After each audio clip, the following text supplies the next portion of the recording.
Hi all, NEET P G result വന്ന് ഒരുപാട് കാര്യങ്ങൾ ഡിസ്കസ് ചെയ്യണമെന്നുണ്ടായിരുന്നു. ടൈം ലിമിറ്റേഷൻസ് കാരണം കുറേ അധികം വീഡിയോസ് ഒന്നും ചെയ്യാൻ പറ്റിയിട്ടില്ല. കുറേ പേര് വിളിച്ചു ചോദിക്കുന്ന ഒരു കാര്യമാണ്, കൺഫ്യൂസ്ഡ് ആണ് അവർ. ചിലവർ റിസൾട്ട് വന്നതിന് ശേഷം വളരെ ഹാപ്പിയാണ്, നല്ലതായിട്ട് റിസൾട്ട് കിട്ടിയ ആളുകളുണ്ട്. അല്ലാത്ത മെജോറിറ്റി ഓഫ് ആളുകളും ഞാൻ വിചാരിച്ച ഒരു റിസൾട്ടിലേക്ക് എത്തിയിട്ടില്ല. സ്റ്റിൽ അവർക്ക് നല്ലൊരു സ്പെഷ്യാലിറ്റി ഒക്കെ കിട്ടും, പക്ഷെ അവർ വിചാരിച്ച സ്പെഷ്യാലിറ്റി അല്ല. സോ അതിനെ ബേസ് ചെയ്ത് നോക്കുമ്പോൾ ഈ വർഷം തന്നെ പി ജിയിലേക്ക് കയറണോ, നെക്സ്റ്റ് ഇയറിലേക്ക് ഞാൻ ഒന്നുകൂടെ ട്രൈ ചെയ്യണോ എന്നുള്ളതാണ്. ഈ വർഷം എക്സാം ടൈറ്റ് ആയതിൻ്റെ അല്ലെ ടഫ് ആയതിൻ്റെ ബേസ് ചെയ്ത് നോക്കുമ്പോൾ ഇനി ഒന്നുകൂടി ഇരിക്കണമെന്നൊക്കെ കൺഫ്യൂസ്ഡ് ആയി നിൽക്കുന്ന ആളുകളുണ്ട്. സോ എന്തിനെ ബേസ് ചെയ്തിട്ടാണ് നെക്സ്റ്റ് ഇയറിലേക്ക് ഞാൻ പ്രിപ്പറേഷൻ കൊണ്ടുപോകണം എന്നുള്ളത് ചിന്തിക്കേണ്ടത്. കാരണം പലർക്കും ഡിസിഷൻ എടുക്കാൻ പറ്റുന്നില്ല. So in my opinion 3 or 4 factors depend ചെയ്തിട്ടാണ് നമ്മൾ ആ ഡിസിഷൻസ് കൊണ്ടുപോകേണ്ടത്. ആർക്കും നിങ്ങളോട് എക്സ്റ്റേണലി ഒന്ന് പറഞ്ഞു തരാൻ പറ്റില്ല. നിങ്ങളുടെ റാങ്ക് 9,000 ആണ്, നിങ്ങൾ റാങ്ക് 20,000 ആണ്, നിങ്ങൾ റാങ്ക് 25,000. അതുകൊണ്ട് എന്തായാലും ഈ പ്രാവശ്യം എടുക്കണം, അല്ലെങ്കിൽ നിങ്ങൾ എടുക്കണ്ട, നെക്സ്റ്റ് ഇയറിലേക്ക് നോക്കുക എന്നുള്ളത് ഡെഫിനറ്റ് ആയിട്ട് ഒരാൾക്ക് വന്ന് നിങ്ങളോട് അഡ്വൈസ് ചെയ്ത് പറഞ്ഞു തരാൻ പറ്റുന്നില്ല. പ്യുവർലി ബേസ്ഡ് ഓൺ നിങ്ങളുടെ ഡിസിഷൻ മാത്രമാണ്. സോ ആ ഡിസിഷൻ എന്തിനൊക്കെ കാര്യത്തിനെ ബേസ് ചെയ്തിട്ടാണ് എന്നുള്ളതാണ് നമ്മൾ ഈ വീഡിയോ ഷോർട്ടായിട്ട് ഡിസ്കസ് ചെയ്യാൻ പോകുന്നത്. സോ ഒന്നാമത്തെ കാര്യം, അതിൽ ഏറ്റവും ഇമ്പോർട്ടൻ്റ് ആയ കാര്യം, ഈ വർഷം നിങ്ങൾ എത്ര നന്നായിട്ട് പ്രിപ്പയർ ചെയ്തിട്ടുണ്ട് എന്നുള്ളതാണ്. ഈ വർഷം നിങ്ങളെ ഒരു എബോവ് 90% എഫേർട്ട്, സേ 100% എന്നാണ് എപ്പോഴാണ് പറയാറുള്ളത്. സോ മോർ ദാൻ 90 അല്ലെങ്കിൽ 95% നിങ്ങൾ എഫേർട്ട് ഇട്ടിട്ടുണ്ടെന്നുണ്ടെങ്കിൽ നിങ്ങൾക്ക് ഈ വർഷം തന്നെ കിട്ടിയ റാങ്ക് ബേസ് ചെയ്ത് എടുക്കാമെന്നുള്ളതാണ്.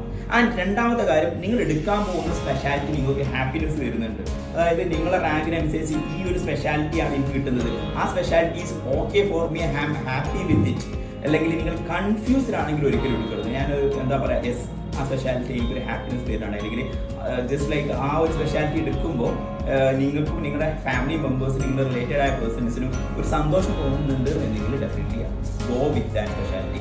അതർവൈസ് നിങ്ങൾ കൺഫ്യൂസ്ഡ് ആണ്, അയ്യോ ഇതല്ലല്ലോ ഞാൻ ആഗ്രഹിച്ചത് എന്നുണ്ടെങ്കിൽ, കാരണം നിങ്ങൾ അതിലേക്ക് മൂവ് ചെയ്ത് കഴിഞ്ഞാൽ ഓവർ 30 years നിങ്ങൾ ജീവിച്ചിരിക്കുകയാണെങ്കിൽ 25, 30 or 40 years നിങ്ങൾ ഈ സ്പെഷ്യാലിറ്റി ആയിട്ടാണ് പോകേണ്ടത്. സോ അങ്ങനെ പോകുന്ന സമയത്ത് നിങ്ങൾ ഹാപ്പിനെസ് മെയിൻറ്റെയിൻ ചെയ്യുന്നുണ്ടോ എന്നാണ് നോക്കേണ്ടത്. ആൻഡ് തേർഡ് ഇമ്പോർട്ടൻറ്റ് ഫാക്ടർ നിങ്ങളുടെ സിറ്റുവേഷൻസ് തന്നെയാണ്. അതായത് നിങ്ങളുടെ ഫാമിലി സിറ്റുവേഷൻസ്, മദർ ഫാദർ, നിങ്ങളുടെ സ്പൗസ് അല്ലെങ്കിൽ ഫ്രണ്ട്സ്, ഇവരൊക്കെ നിങ്ങളോട് സപ്പോർട്ടിങ് ആണ് മുന്നോട്ട് പോകാൻ വേണ്ടി. കാരണം വരുന്ന ഇയറിൽ നിങ്ങൾക്ക് എന്തൊക്കെ സിറ്റുവേഷൻസാണ് മുന്നിൽ ഉണ്ടായിരിക്കുക എന്നുള്ളത് നിങ്ങൾക്കാണ് കൂടുതലായിട്ട് അറിയാൻ പോകുന്ന കാര്യങ്ങൾ. ചിലപ്പോൾ ഫാമിലി എക്കണോമിക് റിലേറ്റഡ് ആയിട്ടുള്ള ഇഷ്യൂസ് ഉണ്ടാവും, ചിലപ്പോൾ ഫാമിലി ഇൻട്രാക്ഷൻ റിലേറ്റഡ് ആയിട്ടുള്ള കാര്യങ്ങളുണ്ടാവും, ചിലപ്പോൾ നിങ്ങൾ ക്യാരിങ് ആയിരിക്കും, അല്ലെങ്കിൽ നിങ്ങൾ ബേബിനെ നോക്കാനുണ്ടാവും. സോ അങ്ങനത്തെ സിറ്റുവേഷൻസ് ഒക്കെ കൂടുതലായിട്ട് അറിയാൻ പോകുന്നത് നിങ്ങൾക്ക് തന്നെയാണ്. സോ ഈ 3 ഫാക്ടർ ബേസിക്കലി വെച്ചിട്ടാണ് നിങ്ങൾ ഡിസൈഡ് ചെയ്യേണ്ടത്. അത് ഞാൻ പറഞ്ഞു, ഏറ്റവും ഇമ്പോർട്ടൻ്റ് ആയിട്ടുള്ള കാര്യം ഒന്നാമത്തെ തന്നെയാണ്. ഈ വർഷം നിങ്ങൾ എത്ര ഹാർഡായിട്ട് ട്രൈ ചെയ്തിട്ടുണ്ട്, നിങ്ങൾക്ക് ഇനിയും ട്രൈ ചെയ്യാൻ നിങ്ങളുടെ കയ്യിൽ ബാക്കിയുണ്ട്, അല്ലെങ്കിൽ ഞാൻ അത്ര അടിച്ചിട്ടില്ല തോന്നുകയാണെങ്കിൽ നിങ്ങൾക്ക് നന്നായി ട്രൈ ചെയ്യാം. അതിൽ നെക്സ്റ്റ് ഇയറിൽ അത് എക്സാം ടഫർ ആവുമോ എന്നുള്ള കാര്യം, ഇനി ഞാൻ ബാക്കൗട്ട് ആവുമോ എന്നുള്ള കാര്യങ്ങളൊക്കെ നിങ്ങൾ ഉറപ്പിക്കാൻ മാത്രമേ ആവുന്നുള്ളൂ.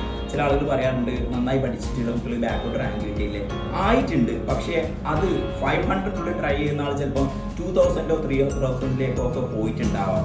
ആ ഒരു ചേഞ്ച് ഉണ്ടെങ്കിൽ അവർ സ്റ്റിൽ സേഫർ സോണാണ്. അല്ലാണ്ട് 500 or 1,000 വേണ്ടി പഠിച്ച ആളുകൾ, അല്ലെങ്കിൽ അതിനു വേണ്ടി ഫുൾ വർക്ക് ചെയ്ത പേഴ്സൺസ് പിന്നെ 25,000 30,000 മൂവ് ചെയ്തത് വെരി റയർ ആയിട്ടുള്ള സിറ്റുവേഷനാണ്. സോ നിങ്ങൾ വേണ്ട രൂപത്തിൽ വർക്ക് ചെയ്തിട്ടുണ്ടോ എന്നുള്ളത് വളരെ ഇമ്പോർട്ടൻ്റ് ആയ കാര്യമാണ്. അങ്ങനെ ഡിസൈഡ് ചെയ്യുന്ന സമയത്ത്, അല്ലെങ്കിൽ അത് ചെക്ക് ചെയ്യുന്ന സമയത്ത് ഒരു കാര്യം കൂടി നോക്കേണ്ടതുണ്ട്.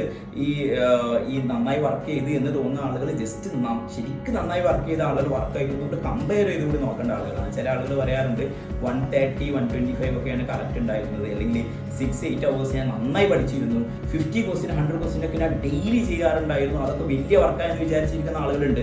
അതൊന്നുമല്ല, ഫസ്റ്റ് അല്ലെങ്കിൽ ടോപ്പ് റാങ്കേഴ്സൊക്കെ എത്ര എഫക്റ്റീവാണ്, അല്ലെങ്കിൽ എത്ര ഹാർഡായിട്ടാണ് വർക്ക് ചെയ്തതെന്ന് ഒന്ന് കമ്പയർ ചെയ്ത് നോക്കുക. എന്നിട്ട് നിങ്ങളെ വർക്ക് ഒന്ന് അസസ് ചെയ്ത് നോക്കുക. സോ നിങ്ങളെ 100% എഫിക്കസി നിങ്ങൾ ഇട്ടിട്ടുണ്ടോ എന്നുള്ളത് അപ്പം കമ്പയർ ചെയ്ത് നോക്കിയാൽ അറിയാൻ പറ്റും. ഒരിക്കലും അടുത്ത വർഷത്തേക്ക് ഫെയിലിയർ പേടിച്ചുകൊണ്ട് നിങ്ങളത് മാറ്റി വെക്കരുത്. നിങ്ങൾക്ക് ചെയ്യാൻ പറ്റുന്ന വർക്കിനനുസരിച്ച് നിങ്ങൾ കംപ്ലീറ്റ് ആക്കിയിട്ടുണ്ടോ എന്നുള്ള ഫാക്ടർ മാത്രമാണ് നിങ്ങൾ നോക്കേണ്ടത്. വേറെ എന്തെങ്കിലും കണ്ടീഷൻസ് നിങ്ങൾ വീഡിയോ കമൻറ്റ് ചെയ്യാം. നെക്സ്റ്റ് വീഡിയോയ്ക്ക് വരാം. നിങ്ങൾക്കറിയാം, ഇങ്ങനെ റിലേറ്റഡ് ആയിട്ട് ഈ പറഞ്ഞ കാര്യങ്ങൾ റിലേറ്റഡ് ആയിട്ടുള്ള കാര്യങ്ങൾ, കൗൺസിലിംഗ്, നെക്സ്റ്റ് ഇയർ PG, എന്ത് സ്പെഷ്യാലിറ്റി, എന്തിനെ ബേസ് ചെയ്ത് സെലക്ട് ചെയ്യണം തുടങ്ങിയ കാര്യങ്ങളൊക്കെ ഡിസ്കസ് ചെയ്യാൻ വേണ്ടി നീറ്റ് ക്വഞ്ച് എന്നുള്ളൊരു ഇവൻറ്റ് ഈ വരുന്ന September 8 സൺഡേ നമ്മൾ കണ്ടക്ട് ചെയ്യുന്നുണ്ട്. ഇതിനെക്കുറിച്ചുള്ള ഡീറ്റെയിൽ ആയിട്ടുള്ള ഡിസ്കഷൻ, ഞാൻ മൾട്ടിപ്പിൾ വീഡിയോസ് ഇപ്പോൾ ഇറക്കാത്തതിൻ്റെ മെയിൻ കാരണം തന്നെ ഡീറ്റെയിൽ ആയിട്ട് ഡിസ്കഷൻ September 8 നമ്മൾ കീപ്പ് ചെയ്യുന്നുണ്ട്. അതിൽ ഇതേപോലത്തെ എല്ലാ കൺഫ്യൂഷൻസ്, എവരി റേഞ്ചിലുള്ള ആളുകളെ കൺഫ്യൂഷൻ കൺഫ്യൂഷൻസ് ഒക്കെ തീർക്കാൻ വേണ്ടിയിട്ടാണ് നമ്മൾ ആ ഇവന്റ് കണ്ടക്ട് ചെയ്യുന്നത്. സോ ആ ഇവന്റിന്റെ ഡീറ്റെയിൽ കാണാം. ബിഫോർ ദാറ്റ് നിങ്ങൾക്ക് എന്തെങ്കിലും കൺഫ്യൂഷൻസ് ഉണ്ടെങ്കിൽ, നിങ്ങൾക്ക് അറിയാവുന്ന കാര്യങ്ങളുണ്ട് അല്ലെങ്കിൽ കോമൺ ആയിട്ടുള്ള കാര്യങ്ങളാണെങ്കിൽ നമ്മൾ നെക്സ്റ്റ് വീഡിയോ ആയിട്ട് വരുന്നതാണ്. ചില്ലൻ എല്ലാവർക്കും ഓൾ ദി വെരി ബെസ്റ്റ്. പിന്നെ റിസൾട്ടിന്റെ കാര്യത്തിൽ ഒരു കാര്യം കൂടി ആഡ് ചെയ്യാറുണ്ട്.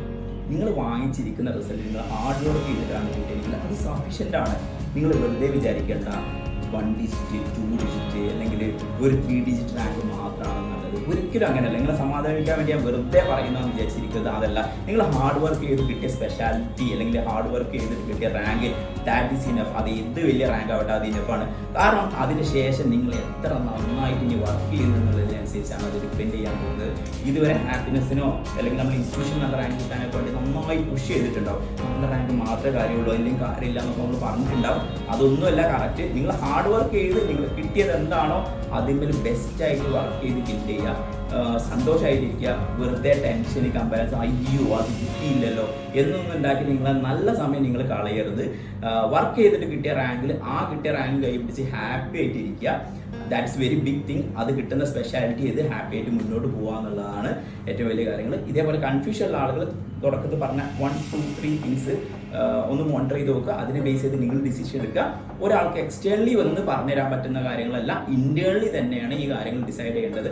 അതിൽ അടുത്ത വർഷത്തെ ഫെയിലിയറിന്റെ ബേസ് ഇത് ആവരുത് നിങ്ങളുടെ ഡിസിഷൻസ്. ബട്ട് നിങ്ങൾ എത്ര വർക്ക് ചെയ്തിട്ടുണ്ട്, നിങ്ങൾക്ക് ആ എടുക്കുന്ന സ്പെഷ്യാലിറ്റിയിൽ ഹാപ്പിനെസ് ഉണ്ടോ, ചുറ്റുപാടുള്ള ആളുകൾ നിങ്ങൾ എന്താണ് നിങ്ങളോട് പറയുന്നത്, ഇൻപുട്ട് തരുന്നത് എന്നുള്ള കാര്യങ്ങളാണ് നോക്കേണ്ടത്.